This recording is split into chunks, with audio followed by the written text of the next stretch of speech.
Yeah, so morning everyone. My name is Gregor Verbich. I'm professor of electrical engineering in the School of Electrical Engineering at the University of Sydney, and I will be chairing this morning session on research panel on energy consumers and the future. So we've heard from pretty much every presentation so far that people increasingly recognize that consumer-owned energy resources will play a big role in this transition to a net zero energy or electric power system or energy system. So today's panel will focus on different aspects of that. So we've got four panelists. So the first one is Professor Jolande Strengers. She's a social scientist from Monash. Then we have Ian McGill, who specializes, electrical engineer by training, but specializes in electricity markets. Renate Egan, who is a, I would call it technology specialist. So he's made a big contribution in the PV industry, and then later on founded a company called Solar Analytics, which I'm a big fan of, and also an end user. So focusing on the engagement with the end customers. And finally, we have Professor Nando Ochoa from Melbourne University, and he's a specialist and a world leader on smart grids, focusing specifically on the distribution system, so which is also an important aspect we need to focus on in the future when we look at using consumer-owned energy resources for all kinds of system services. So we'll start by giving each panelist 5 minutes to say a few words about how they see the problem. So we'll just start with Jolande.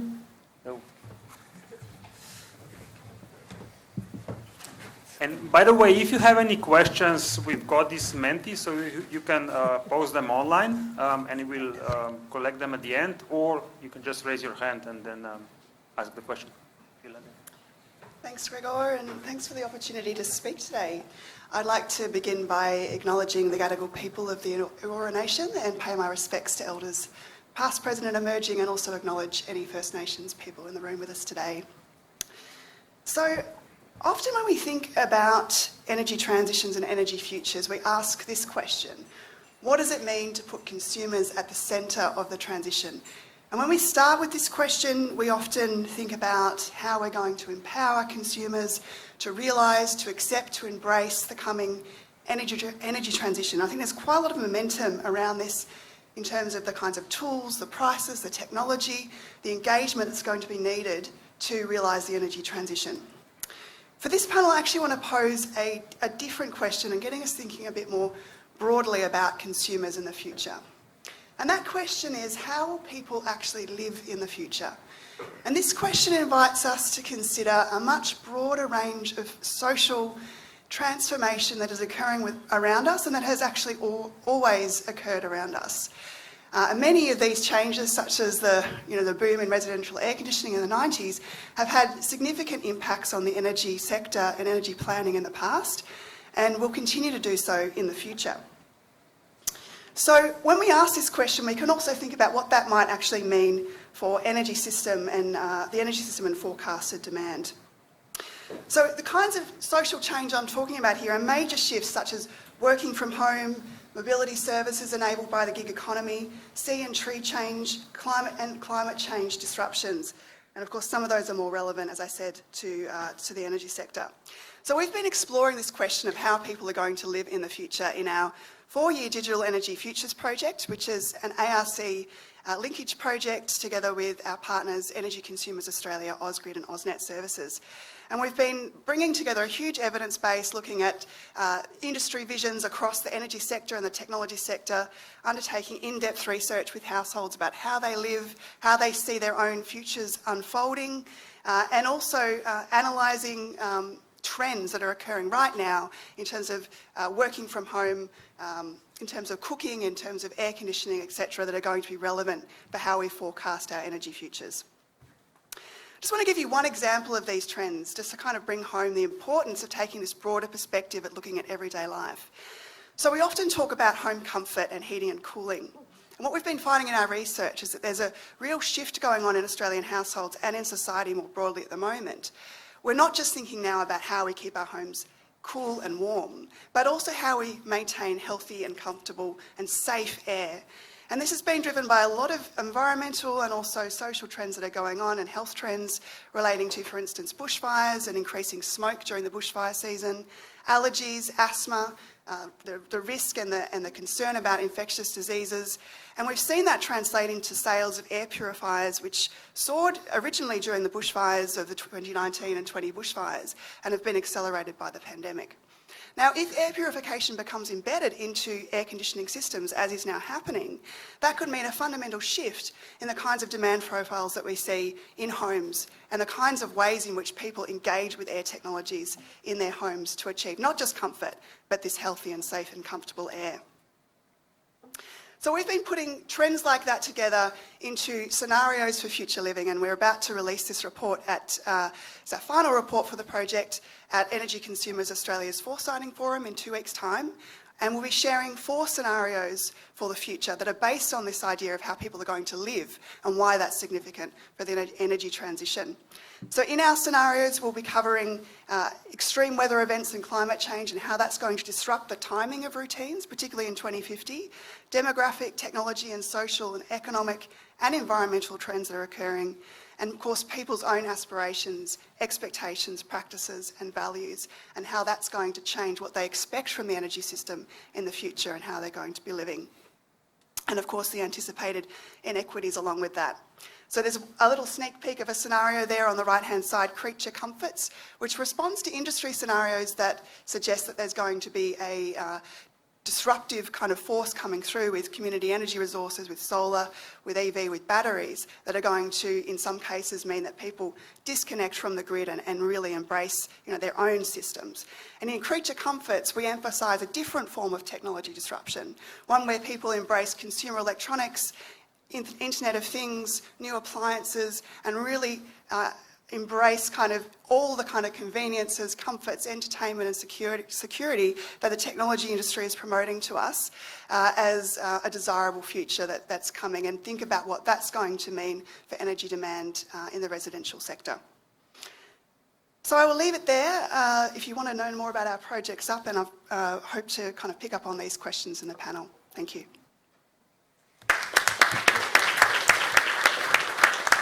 Thank you, Yolanda. Ian, do you want to go next?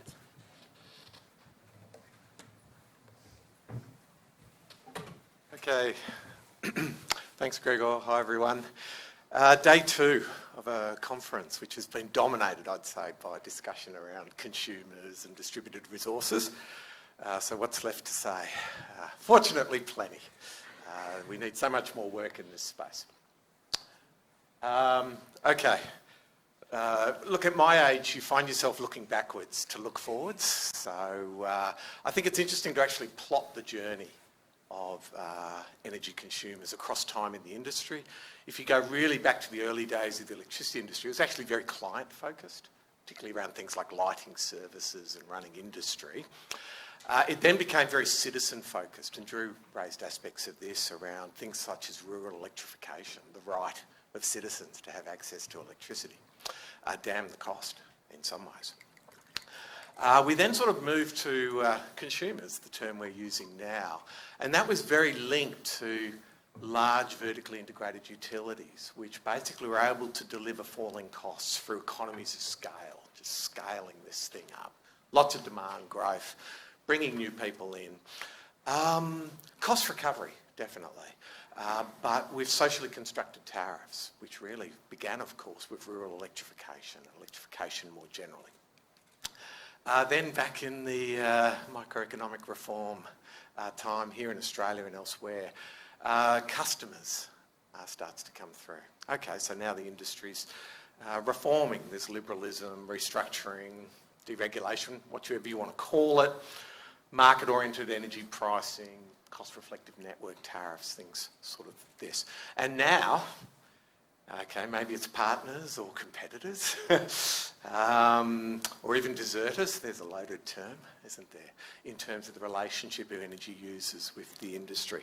I think the key thing is, if you look across energy consumers, there's elements of all of this still there. There's still people who see it as I'm a citizen And then there's people who see themselves as customers, clients, disruptors, all of the above. And I think there's more surprises to come, isn't there? Okay, what are we asking of them looking forward, consumers in the future? It looks like we're asking an awful lot of them, really, and particularly in Australia. So rooftop PV, distributed energy storage, electric vehicles, energy efficiency, full electrification of the households. If this is from the integrated system plan, and we can see the role that distributed PV might be playing, but look at this role for distributed storage right there, including coordinated distributed storage. Now, you can agree or disagree with this scenario and the role that distributed resources and hence energy consumers play, but clearly on the table, it's very likely we're going to be asking an awful lot of them. And there's risks as well as opportunities in that. And we do have to ask is it a reasonable ask of them to do what we're hoping, expecting, requiring them to do to make this work? Okay, so now we've talked about who the consumers are and now about what we're asking of them and what's the context we've given them for this participation, and it's this mess, which we term the Australian National Electricity Market, but it's not. It's mostly a power system. It's not national. And the markets are a bit of decision-making that we've pasted on top of this enormous industry of millions, tens of millions of machines. Now, for end users, it's kind of interesting. They sit in this retail market here, and it can be kind of simple. Just pay your bill, right? That's what we've got to do. Or it can be pretty complex. And if we think about the complexity, it can be really complex. And so we're not making things simpler if you're keen to engage. So, or maybe let's use the term ready, willing and able, which came up earlier. I think Ken raised it. So, what are we doing so far about this world where we have this retail market here, and then we've got all these other markets through here, and then this regulated, economic regulated sector here with the networks and so on. There's really two models I think we're seeing, and one is send the markets down. All we've got to do is, we've got some real markets over here, and we've got something that isn't quite right here. Let's just send prices down. Spot exposure, Amber, innovative retailer there. Cost-reflective network tariffs. Okay, there you go. You're in the market now. Good luck. Right. What's another model? Okay, no, that's not going to work. Let's bring them up. Let's aggregate them up. Let's use virtual power plants and other things, and let's just bring them up into these markets in here. Now, I think our challenge is both of those, there's opportunities in both of those, and they're parts of the answer, but they're not the whole answer. And a big part of the problem, which is something Drew raised in his presentation, is that it's not like we're bringing them to the Holy Grail when we bring them here, right? This is a mess, and it's not really fit for purpose. It was designed for economic efficiency when you had way too much coal-fired generation from State Electricity Commission builds in the 90s. And now we're asking it to do energy transition. It's this fundamental job. So we've got a problem here. And then we've got a problem here. So just to wrap up, just some thoughts going forward. Firstly, and I think this has come up, we're in a much better place than we were. I think even if you go back to the first Erica, which was it 2019, I think. We've got Australian energy users engaged, although they're pretty pessimistic right now, looking forward about what's being asked of them and where markets seem to be going. We've got research agendas being formulated by a range of stakeholders. I think myself, like many of you, are engaged in opportunity assessments for RACE. A real pain in the derriere, excuse my French, Danny. But there's a lot in there, and then there's a Kohler and others, but how are we going to sort of coordinate that? Some key research needs going forward. A better understanding of energy users in all their diversity. And I think the ready, willing and able's not a bad framework. Are you ready to do something? Are you motivated? And do you actually have the ability? And I think there's sort of two gaps The willingness is a really interesting one. Is price signals all you need for willingness? Or no, not going to be. That's not the right answer, is it? Is it really about least cost? Least cost is sort of often categorised as just a straight efficiency thing, right? And so resilience that's a cost adder. What do you mean about having backups and alternatives and other things which I may or may not use? So I think when we think about ourselves as consumers, don't even like the term, how often is least cost your absolute key driver? Maybe buying petrol, I don't know. But there's a bigger story here around risk and resilience and quality of what you're buying and what you're getting. Affordability, absolutely, no doubt. But least cost, I think is a question. And then in the ability space, how do we assist energy users to do the stuff that we'd like them to do? Where are the market players who they can trust, let's add that, who are going to help them on this journey and help coordinate and bring them into the industry arrangements that we have? And so there's a very key role for trust there. And we have a trust problem. Lynn and ECA have been doing great work on that internationally. We have a big trust problem right now, which is going to make things challenging. And we need to think about, who here could in good faith say to friend or family, you should trust your retailer? No, you shouldn't. Absolutely not. They take advantage of sticky and loyal customers. So we've got to work on the trust bit. And then in the market design space, we've got to get away from kilowatt hours, commodity markets. There's a reason they made it a commodity market. It's a kind of natural market fit. But it's not really what we should be trying to sell. It's services. So that's what end consumers want. And so we need players that are very service-oriented. And they're coming. And I think Renata's going to speak on some of this in a moment and so on, and Nando as well. We need end-to-end, because I think picking up on Yolanda's point around all the decision-making that consumers make, from electricity industry transition or energy transition, your kitchen renovation. It's pretty key now, big part of this story. So how do we go end-to-end? How do we go side to side with all of the policy and technical above and below our so-called market? And all of this leads to an area that I'm particularly interested in and work with colleagues, which is around tools and models. We've really got to improve our modelling tools. They've got to do a better job of representing consumers in all their diverse glory. They've got to be better at doing large and small simultaneously, because there's places it's going to work together. Gabrielle picked up on some of these, and places where it's not. And they've got to do a better job on risk and resilience. So that's certainly stuff I'll be working on. And we'll need all the help we can get, I think. So I'll stop there. Thanks very much. Look forward to the discussion.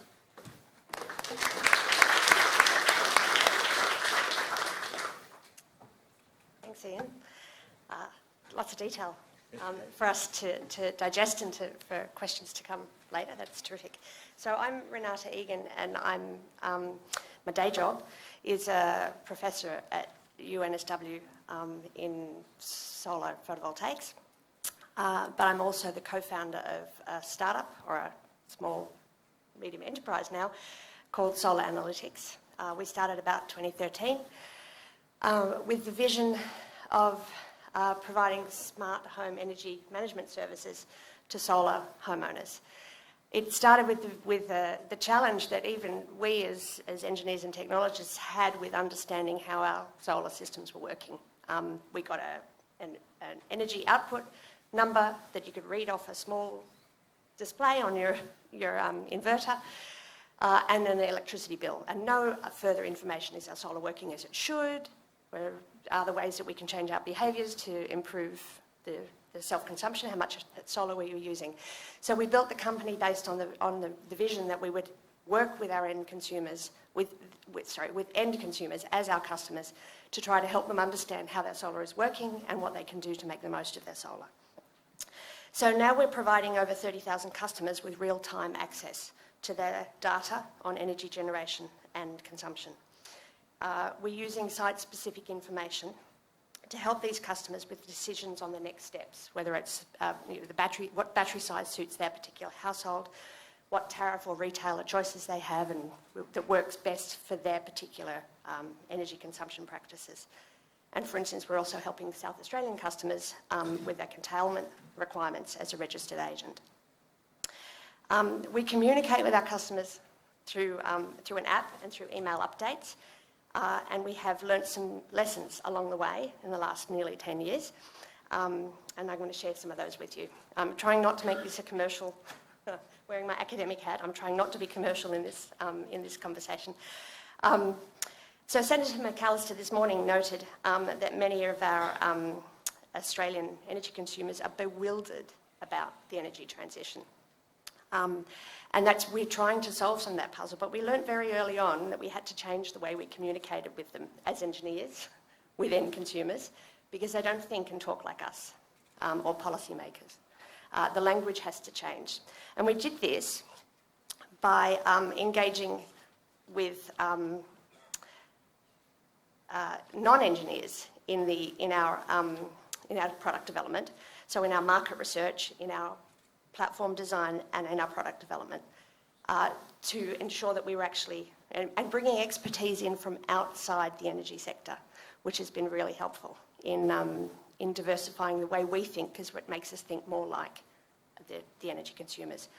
We've learned that there's a significant diversity in the way our energy customers engage with the platform and with the information that we provide. As one fun example, we actually worked with an art and design academic at the University of Sydney on an artistic light box that was used to communicate the direction and flow and direction of flow and the level of power flow in and out of the house. So it was glowing red when the power was going out, and blues and green when you were consuming power, it was glowing reds and oranges, and when you were generating power and sending it out, it was greens and blues. And we ran a focus group to work with the customers that we had. And of course, in every customer relationship, we had one person who was highly engaged with the app, and another person in the household who wasn't. And we found that there was a real diversity there, that people who weren't looking at the app on a regular basis. And we have some people who look at the app every day. And we have some, I don't know, there might be some in the room. And we have some who never look at it again. Once they've looked at it for a week or two, they don't look at it again, but they get an email once a month to say, it's got a thumbs up on it, you're doing okay. Everything's fine, and we'll tell you if you have a problem. And that's enough for them. Anyway, within our household, there were people who really loved this light box. It sat on the tabletop, and it motivated you. If it was getting very red, it would be like, what's going on in the house? Who's doing what? I'm going to turn it down. And, if it's blues and greens, everybody was really happy. So that was just that way of communicating people we found was really important. We learned we had to really test our assumptions and interpretation of the need, value and price that people would pay for data and communication. We found that people were motivated principally by energy independence and a little bit of stick it to the man. They were really not happy with the way the energy services were being provided to them, and solar gives them an element of independence. I can't even read my own writing. Many of them are really socially minded, and the environmental impact comes into that. And we did a project around looking at solar share. It's like sharing your solar with people in the community who couldn't access it. And it was a small trial. It was successful. We learned a lot from it, but the hurdles with tariffs and wheeling of energy are too great to make that work. The other thing is that we find that they're really possessive about their asset. So while they're socially minded and they don't mind sharing, that sharing needs to have a positive. It needs to have a good outcome for them, and it needs to be clear that the social outcome is there, not just a negative engagement with the energy retailer, which can happen again. Now, importantly, the initial business model that the company started on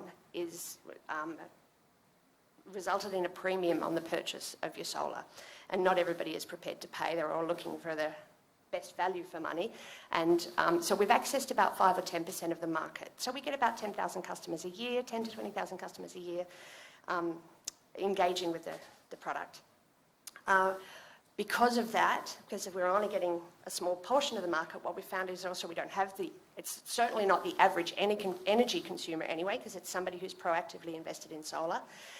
They've opted into the solar analytics platform, so they're paying a premium for data and for continuous engagement.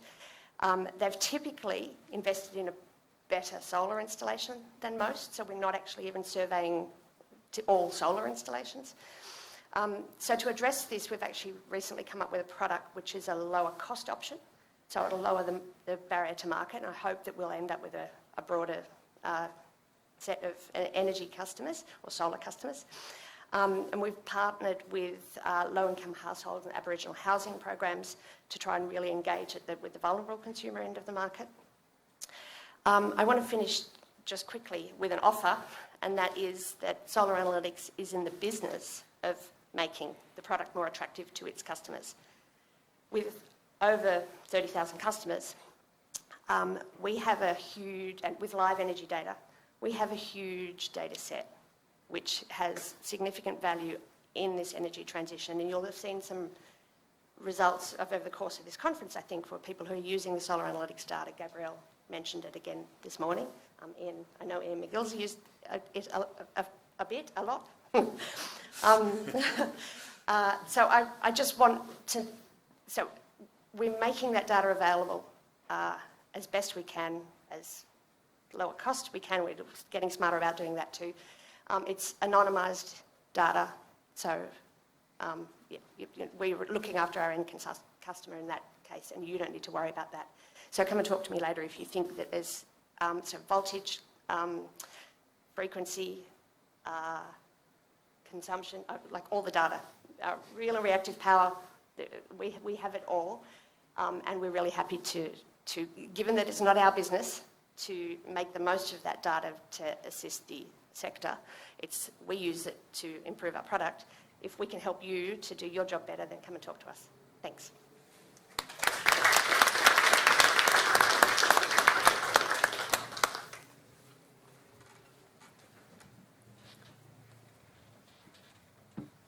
Hello everyone, I was given 5 minutes to go through this. Where's the clicker? Here, all right. So first of all, thank you for being here, and thank you to the organizing committee for the invitation. Thank you, Stuart, and thank you for the kind words as well, Gregor. I want you to imagine what would happen to the roads in the city that you live if instead of an SUV or a hatchback or a bike or a scooter, everyone has a massive truck, a 15, 20-meter truck. What do you think is going to happen to the roads? The traffic, imagine just the traffic, beautiful. That is what distributed energy resources are doing to the poles and wires. And that's a challenge. That's a big challenge. So if we look at, for instance, our poles and wires, our houses being connected to the whole grid, businesses, these poles and wires were designed for a demand that we know very well. It's evolving, yes, but a demand that wasn't meant to have photovoltaics. Neither electric vehicles, neither batteries. And it was working fine.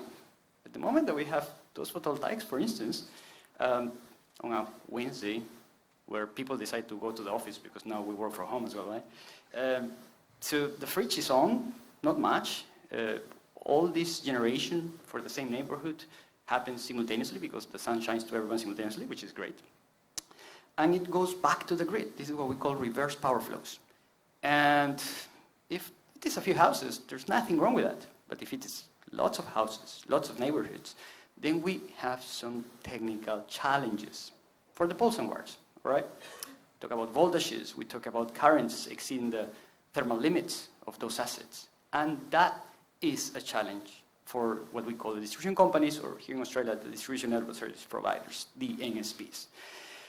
Now, the same applies with electric vehicles or with batteries trying to play in the market and make money, you know. All of this brings challenges, and this is what needs to be addressed from the poles and wires perspective. So you might have heard this word orchestration, orchestrate, DR, so we need to do it. Now, there are many ways of doing it, so I'm going to just bring some of the technical challenges of one way. One way that is actually being actively investigated and tested in Australia is called operating envelopes. Imagine that you, 24 hours ahead, receive, not you, your aggregator, because you're bothered with other things in your life, of course, that are more important than electricity. But they receive, values of what they can do every 5 minutes in the next 24 hours. And with that information, they will decide how to use your battery, how to charge your electric vehicle, or even how to reduce the generation that you are having in your PV inverter, because the grid cannot hold all that. That is the idea of operating envelopes. You calculate it for all the houses that are involved, then you broadcast to the aggregators. The aggregators decide what to do, and they manage that portfolio of distributed energy resources, and everyone happy. So perhaps at noon, when everyone is exporting electricity, all right, because no one is at home, we might need to reduce that. However, at 4 p.m., 5 p.m., 6 p.m., where demand is bigger, well, perhaps we can export more. So that's the idea. We can make the most of these poles and wires. Now, the reality is that it is very challenging, not just from a very technical perspective, as in an electrical perspective, like calculations. There are many things to make this a reality. The platforms, the databases, the interactions, the exchanges of data between all the different players is very complex. So ARENA, as an example here in Australia, has funded multiple projects. This is the VPP trial in South Australia. We have the Gemini trial of electric vehicles as well. You have the Western Australia one that is actually called Project Symphony, and Project Edge, which is where the University of Melbourne is involved. All very exciting, very, very exciting. But it is just showing us how challenging it is to put all these concepts together. And the devil is in the detail in reality, because actually for us to come up with those values that your aggregator is going to receive, well, it requires some very hardcore calculations. They're not super complex, but for you to do it properly, you need models, electrical models. Yes, we all see the poles and wires connecting our houses, our businesses, and you would assume that someone has recorded this in databases, right? And that's true, but a database doesn't mean that it is an electrical model ready to run simulations. And that is a big challenge for the companies. It's extremely painful for them, actually, as a matter of fact, because they never bother in doing these models, particularly in the last mile. Why? Because of different reasons. I can discuss that later, but they don't have the data. So putting it together is a big challenge, but then that's not the only challenge. You need more data. You need to know what is happening with the different houses. You need to know the state of the electrical network at a given moment in time. We need more data, and that also is another challenge. But, well, little by little. And in the short term, I believe that we are going to focus on these platforms, the interactions, and perhaps not the most sophisticated calculations, but something that actually works. And that is how I see things happening here in Australia, because this is going to be a reality. Not in 2 years, but in 5 years, this is going to be a reality across Australia. We're going to see viable operating envelopes, which what it means is really just, we have the exchanges, we're going to assume certain numbers that are kind of working. Not the most accurate, sure, but they work. And I think that's good.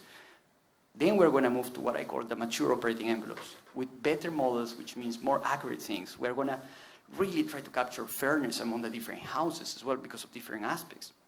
But eventually we need to go sophisticated. And talking about data, as Renata was saying, we need data and data and data. And perhaps we can use techniques such as machine learning techniques to do more things. So I reached my 6 minutes there instead of 5, sorry about that. I just wanted to let you know that there are multiple projects that we are involved, and we put all our reports available to the public domain. So if you're interested, please just take a look at our website. Thank you very much.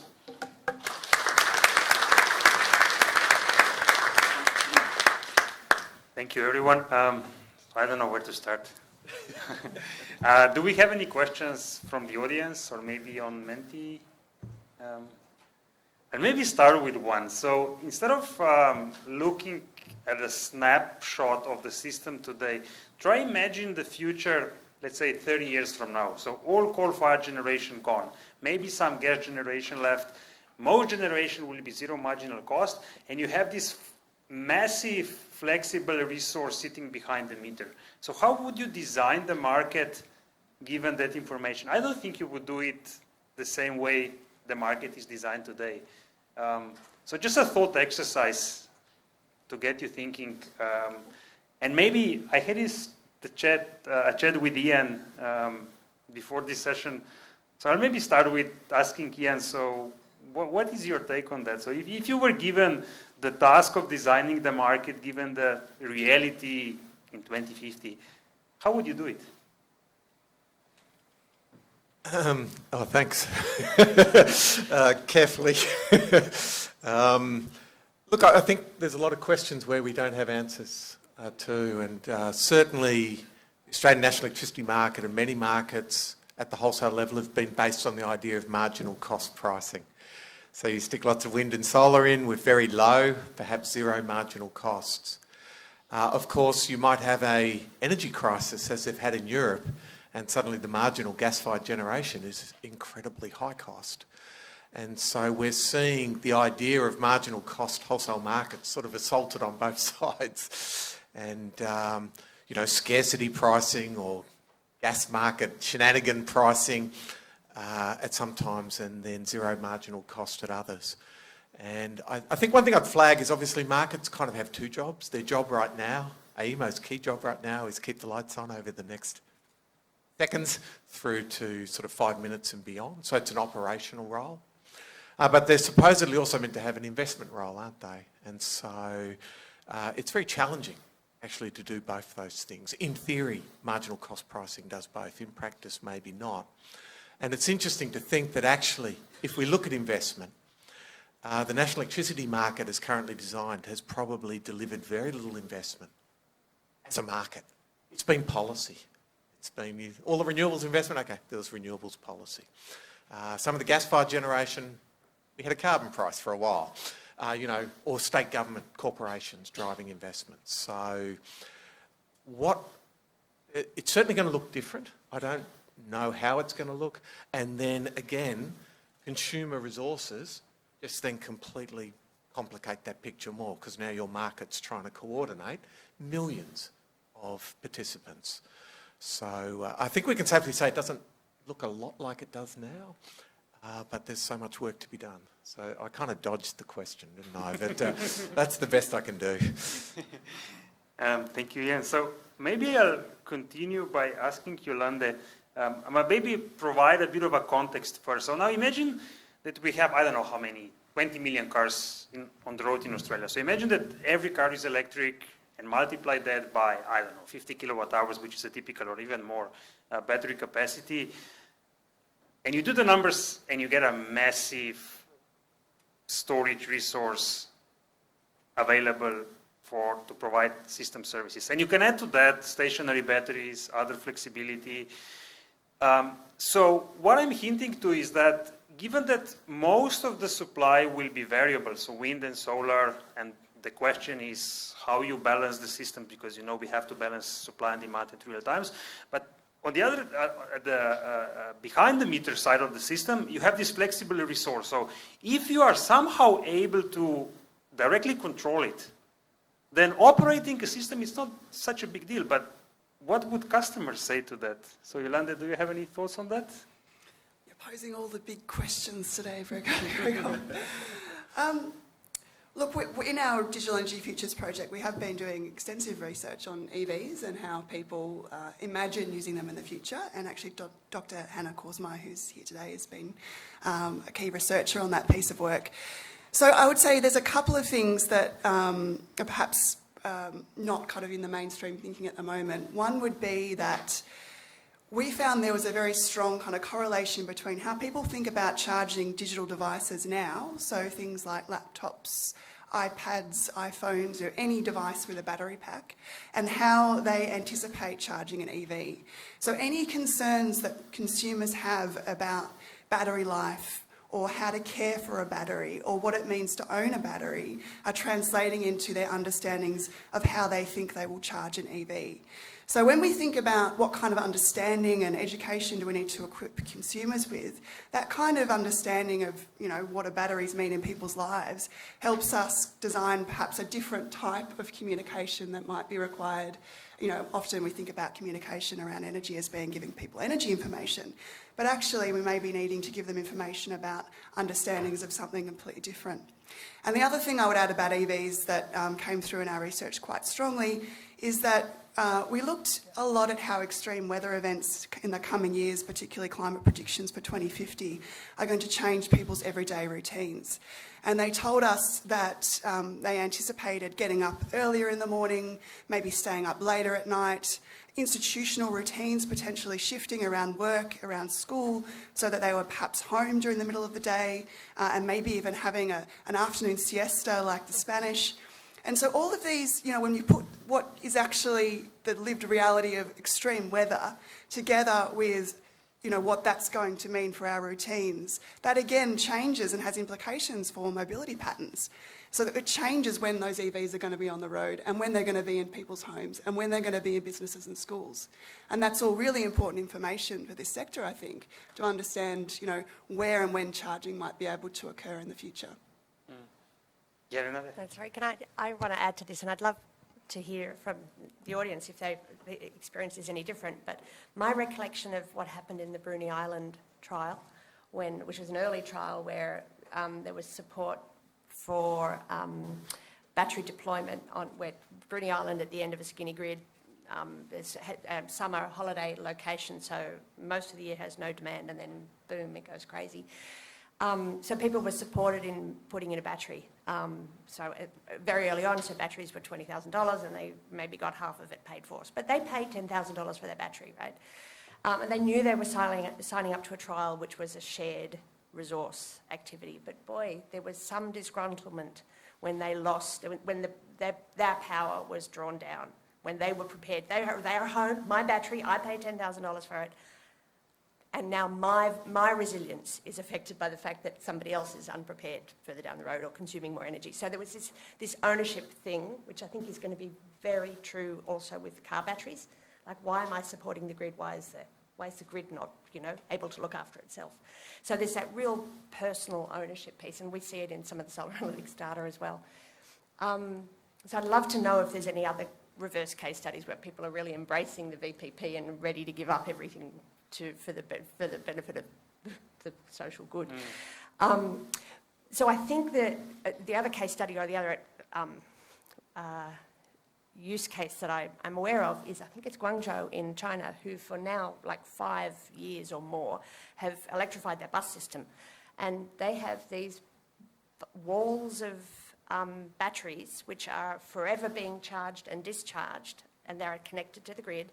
And when the bus needs to switch its battery, it pulls up, and a forklift removes the battery from the bus, puts it in the wall, takes a fresh one out of the wall, puts it in the battery. But that battery bank is the grid resilience. And I can see that as a more, and Gabrielle mentioned this morning the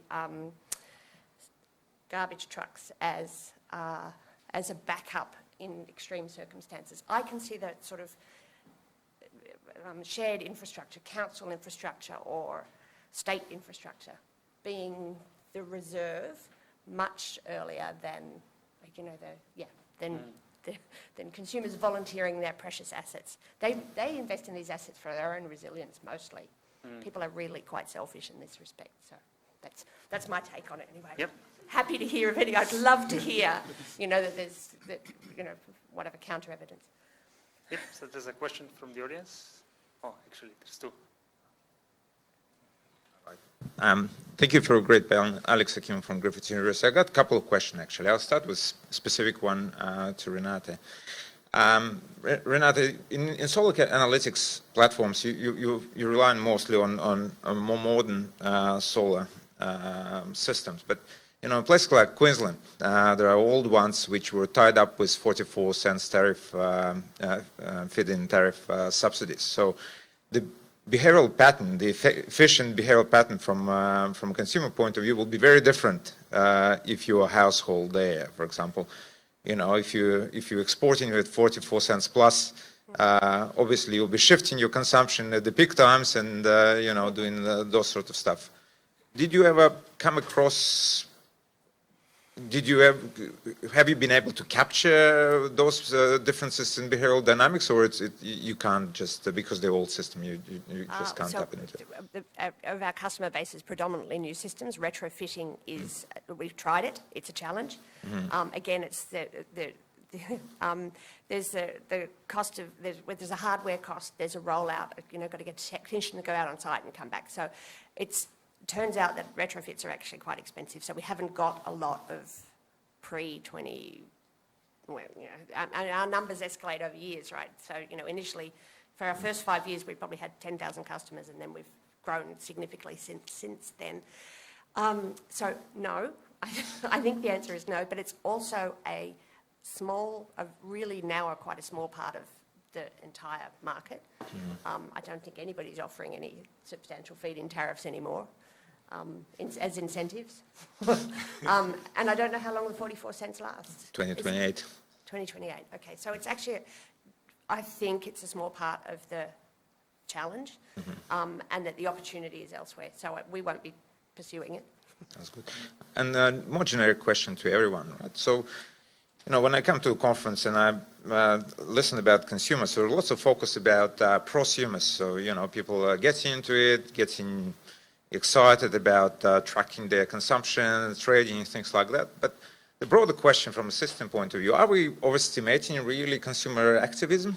We know from the research that the majority of consumers, energy included, they're happy to subscribe and forget kind of thing more than anything. I'm from finance area, so I give an superannuation analogy. So 80% of people subscribe to default package in superannuation, even though we can change strategies as well. And if a majority of consumers will be actually passive and be looking for passive solutions, should we expect the development of new business models? Again, making a finance analogy like mortgage brokers, when you come to one-stop shop, they will design a solution for you. They will hook up with whoever needs to be hooked up, and you will subscribe, and things will be done for you for a while. You think that's the future? So I'm happy to take a lead on that, and very happy to hear the others' comments. So one of the other things we've learned is that our path to the customer is through the solar retailer. And the solar retailer is probably the trusted advisor under these circumstances. And it has to be, and people have to be making a proactive decision. Some people, if they just answer the door when somebody knocks on their door and they offer them the cheapest possible system, then that's, they're not your trusted advisor, I would say. But if you go out looking and you ask your friends and you find a solar retailer, then that person actually is providing the hardware and the service, and to some extent then the information and the follow-up. If you want to add a battery, could you have more solar? What's wrong with my system? Is it not working? So that's when there's a margin can be made. I think in that first transaction with the end consumer, in selling an installation and then maintaining that relationship to build more on that. That's already happening to some extent. I don't know if there'll be a national, RAMs versus, the different mortgage brokers. There are tariff optimizing tools out there, people who will help you with choosing your tariff. Anybody else? All right, so let's start from the basics. What I like from this conference is it's much more than just engineering. So first of all, not everyone can afford a photovoltaic panel, right? Not everyone has a roof for a photovoltaic panel. So let's take that fraction. Even if you have the money to buy a photovoltaic panel, we don't have the feed-in tariffs anymore. They were very good, as you were saying, 44 cents, that's awesome. It doesn't make sense today if, economically speaking, you don't work at home to buy a photovoltaic panel. That's the reality. It doesn't. So therefore, the next step is, okay, sorry, I know that we were combating climate change and things, but it doesn't. If it is purely economical, it doesn't. But then the next step, batteries. Batteries are expensive. $10,000, was it? Yeah. So, there you go. Panels make sense, batteries don't. Just yet, but they will. Yeah, but they are expensive. So if you start thinking about this, then we're talking about just a tiny proportion of the population that can actually really afford having a photovoltaic panel and a battery. And with that, it really makes economic sense. We have to wait a few years, depending on which state you are and your feed-in tariff, but still. Even though you have a battery and you're ready to play in the market, you cannot, because you need to be a big player. That's why we need aggregators. And then you need to interact with the aggregator and sign up for a contract where they are going to manage those resources on your behalf to perhaps not make money for you, but give you some vouchers and discounts or whatever it is, a contract that you're signing up for. And not everyone will sign up for that. So the reality is that it's much tiny fraction of the population that will actually be a prosumer, that active that we're talking about, let alone electric vehicles, that we don't have the incentives really to have the electric vehicles that they have in Norway or South Korea. So we are lagging behind with electric vehicles. But the context is that right now, cost is not helping to really develop these technologies as much as we wanted. But there's people that want to do it and reinvest in this. We will need to wait. We need more incentive. But once we have a good fraction of the population with these technologies, the opportunities are massive. Going back to the point from Gregor, in terms of all these electric vehicles, all these batteries that are on the roads, can we use them? Yes, the opportunity is massive. But, well, one step at a time. I think that their willingness, but the economics as well, prohibit things. And the incentives, or the lack of them, are prohibiting people to really take other steps. Thank you. Sorry. If it's okay, I might just add a couple of quick comments. I think, firstly, our electricity industry arrangements have to work for a very wide range of energy users. I often think of my mum. Does the current arrangement work for my mum? Well, kind of, but in many ways not. What you described as a one-stop shop, that's basically an energy service company. And it's really important that they're not attached to a particular technology, because it might be a wide range of things that you should really be thinking of doing around energy efficiency, a new retailer, batteries, solar, EVs, so on and so forth. So it's a really missing piece of our puzzle right now. Now, there is an ESCO industry in various places here in Australia in the commercial. The challenge for households has just been transaction costs, really. The amount of money on the table by doing things better versus the cost of bespoke advice. But a lot of machine learning and so on is going to let us get bespoke with very low costs. That's the example of Facebook and so on. They're very bespoke. You do most of the work, but it's very bespoke at low cost. More generally, in terms of incentives, the finance industry and superannuation, I think, is really important. If you think about the cost of inattention to Australian households, probably the biggest cost to them of not paying enough attention to something is superannuation. Right? There are so many houses, so many people are getting screwed by the superannuation industry. And then probably the next one is private health funds, right? In terms of what you're paying for what you're getting. So electricity, it's becoming more important, but in some ways, with valuable attention time, are we yet at the point where households are best placed to give a lot of attention to electricity versus other places where a lot of money's running out the door? And so, food for thought. Sorry, I'm going to add my 2 cents as well. So, yes, I agree with you, Nando, that it's just and everyone really, it's a small percentage of people that are going to be embracing the prosumer model.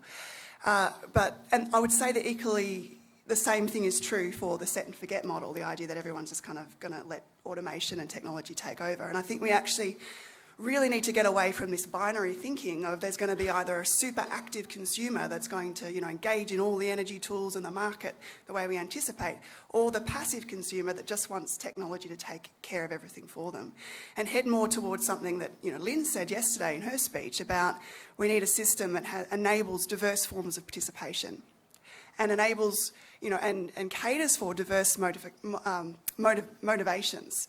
So, it could be, the example I gave before was, about people want healthy, safe, comfortable homes. Could that be a motivation for why they embrace energy efficiency? Does the message even have to be about energy at all? I mean, energy just enables services and things that people want.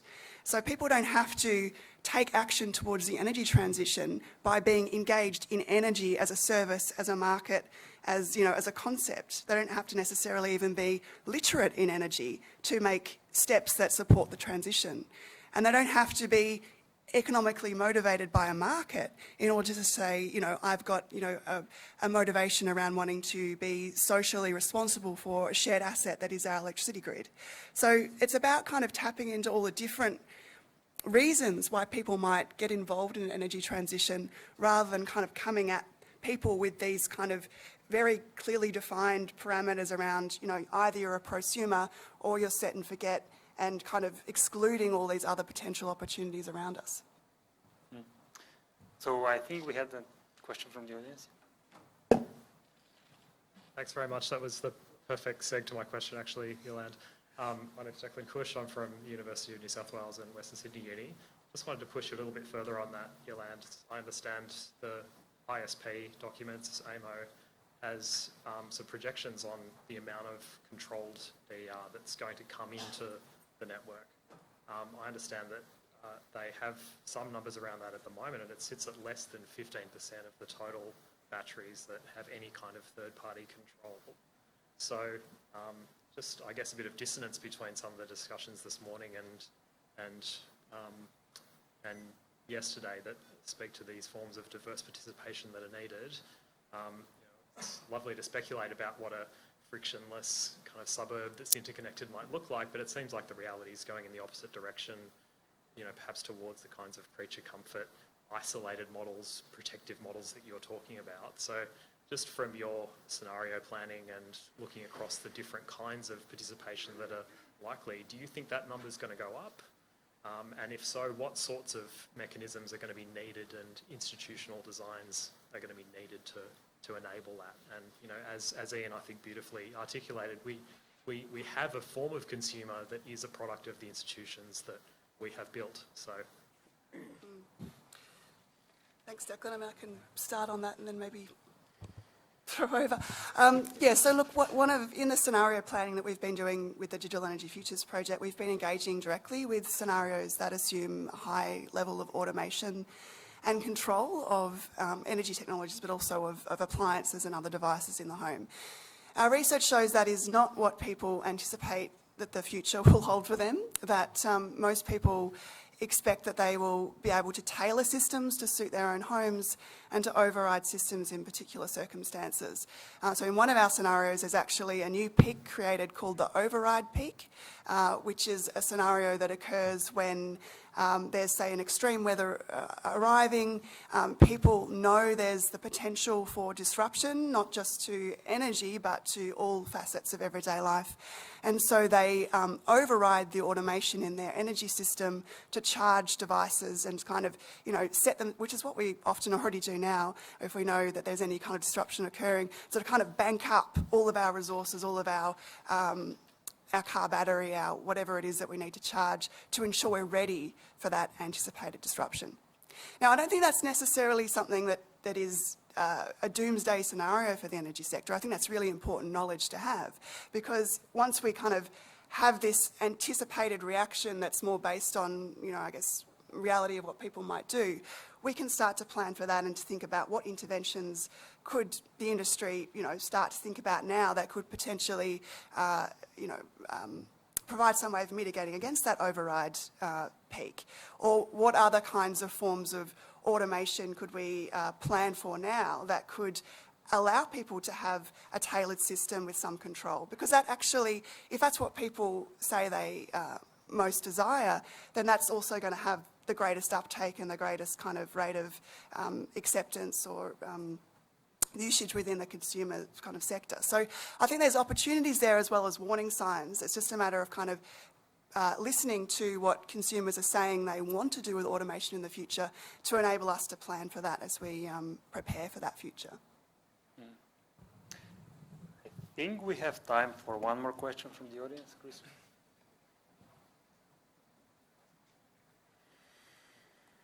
Thanks. Thanks very much. Chris Dunstan, Institute for Sustainable Futures, UTS. A question to Yolande and I guess to Ian as well.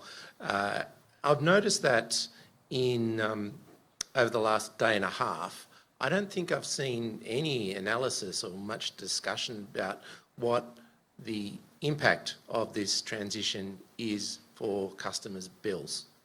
And I think if we look back to the last time there was a federal government who really wanted to move on climate, the Rudd-Gillard years, that became unstuck because of what was going on in energy bills. Drew Clark just told us a little earlier that we can expect to see a level of investment in infrastructure 4 times greater or 4 times higher than anything we've seen in the past. Chris Briggs tells us yesterday we don't even have the people to do it. We need to train them from scratch. And then I was at another event on Monday where they said, well, even if we had the people and we could afford the money, there's a 4-year delay in getting wind turbines into the country. So you put that together and you think about what this wonderful future about this clean energy transition would mean in terms of the cost and what that flows through to bills. We've got a serious challenge for us as a research community to address this. So my first part of the question, Yolandi, in your work looking at the future for consumers, are you looking at what those future scenarios mean in terms of bills? And then the second part of the question to Ian, this is partly in defence of Lynn, who I don't think is here today, in terms of the importance of a least cost approach. The total least cost approach is not have an energy system, that's free.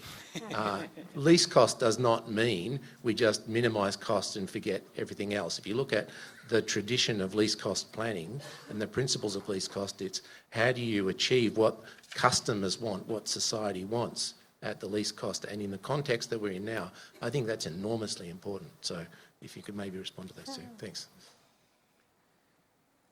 Sure, thanks for the question, Chris.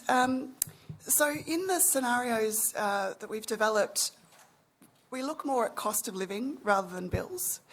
And I think that's an important distinction because in a number of the scenarios, what happens is that people turn them, as they already are in many ways, turn further inwards to the home as a way of actually affording their life. So energy bills in that context go up, but only because people are saying it's too expensive to go out. It's too expensive to, for instance, go and buy a meal or eat out somewhere else or drive my car or do this. So I'm going to bring more things into my home in order to economise with the family or with a group of people that I live with. And so in that scenario, there's a cost rise in bills, but it's in order to economise across someone's entire lifestyle. So I think that is one of the possible futures that might unfold in relation to energy costs, is actually higher residential consumption and bills, but in order to reduce the cost of living more broadly. The other thing that the scenarios do is that they follow 3 households through the 4 scenarios, which are all quite different. And they're all very different. The scenarios are very different, but also the households are very different. So we follow a sort of relatively affluent sort of suburban household family, a migrant apartment dweller who is living in the city and on low income, and a rural household who are more retired and in the older stages of their life. And as we move through different scenarios, we see how those inequities play out differently across those 3 households, and also how certain households can have access to community energy resources and can embrace the energy transition, which reduces their energy bills, and others can't. So that's how we sort of explore the, as I said, the more broader cost of living question as it kind of plays out through our work. Yeah, no, excellent point, Chris. And I think the way you're describing least cost, I guess formally we call it least cost within constraints. And they include things like there is actually electricity, of suitable quality and so on. I think part of the question then is around those constraints, which might be about risk and how much is a reasonable level of risk to take. And around, very attached to that is resilience. But absolutely. Look, it's very hard to spend a lot of money quickly and wisely and fairly. It's enormously challenging. So to see the levels of investment we're talking about and getting that mostly right, let's forget optimal. It's not even meaningful given the uncertainties we face, but doing a pretty good job of spending it in the right places and in a fair manner, taking it from the right people or participants, is going to be incredibly challenging. And I think some of the confronting news is renewables has generally been getting cheaper. It's had a little bit of a hiccup with supply chains. But we need to be very careful about the expectation that because renewables is getting cheaper, we just give you cheaper and cheaper bills. I think that's challenging because the integration gets more expensive, particularly as we really push up those penetrations. And we're all, I think, on a journey about learning about what might be associated with the costs of doing that. So the good news, so that's the bad news, the good news is we're paying so much for electricity right now, right? And in historical terms and global terms, the money's just going to the wrong places, right? We're just sending all sorts of money to bad actors, right? And so there's a bit of slack in the system there around let's actually just move that money to the right places and away from the wrong places. And maybe that means the bill impacts might be more manageable than we fear. So I think there's those two sorts of conflicting forces in what it's going to cost. But we need to be very careful about saying this is all nearly going to be free because, you know, the sun's free or whatever. That's, I don't think, helping. Okay, we are... sorry. Yeah. Sorry, just to add something, I mean, when we talk about cost, like my comment about, photovoltaics in a home, when you're not working from home, does it make sense? Unfortunately, it doesn't, right? Now, but that's as a household, because we think of our bills. Now, as a government, we need to add to the cost of the investment in transmission, all the renewables that we need to have, the poles and wires, as I was mentioning earlier, the cost of not taking an action. Now, as a household, it's very difficult to put the dollars on that, as an individual. But that's where the government has to say, if we don't do this, the real cost of climate change for Australia is going to be this X number of billions. And this is where the cost suddenly becomes much cheaper than what it is actually. So we cannot forget about that. One thing is, as individuals, it's very, very difficult for us to understand the cost of not taking an action. That's why we talk about our bills, the investment, whatever. But as a government, they need to put that into the equation. It's difficult, but they need to put it. Otherwise, we will be always talking about, oh, wow, but it's cheaper with fossil fuels. Yeah, it is, but you're not considering the externalities of climate change.